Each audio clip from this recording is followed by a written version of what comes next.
شیخ الاسلام شیخ العرب والعجم صدر المدرسین دارالعلوم دیوبند حضرت اقدس مولانا حسین احمد صاحب مدنی رحمہ اللہ تعالی جب تنخواہ لیتے تھے تو رجسٹر دارالحدیث میں منگوا لیتے تھے، جہاں سینکڑوں طلباء حضرت سے بخاری پڑھنے بیٹھے ہوتے تھے، اور ان کے سامنے پیسے گن کر کے لے لیتے تھے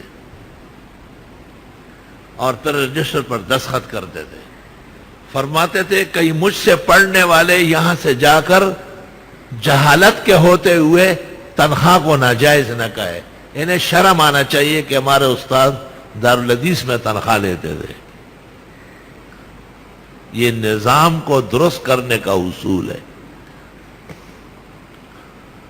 تنخواہ لے لی، 200 روپے تنخواہ دی، اور جیسے ہی دارالعلوم دیوبند سے باہر قدم رکھا، بوڑھیوں کے، بیواؤں کے، یتیموں کے لائنیں کڑی ہے۔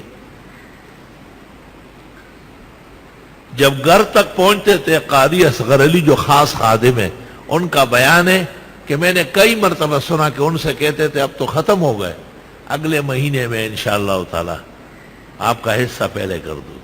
گویا لوگوں کے لیے لیتے تھے، مقصد یہی تھا کہ فقراء مساکین کو پہنچے۔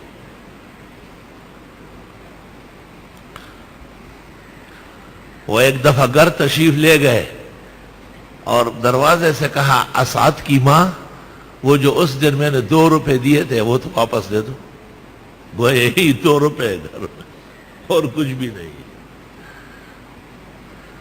وطن کے کام آیا ہے اسی کا عزم فولادی، ایسے پختہ لوگ تھے۔ انور صابری نے ایک موقع پہ کہا ہے وطن کے کام آیا ہے اسی کا عزم فولادی، حسین احمد کے قدموں کا تصدق ہے یہ آزادی۔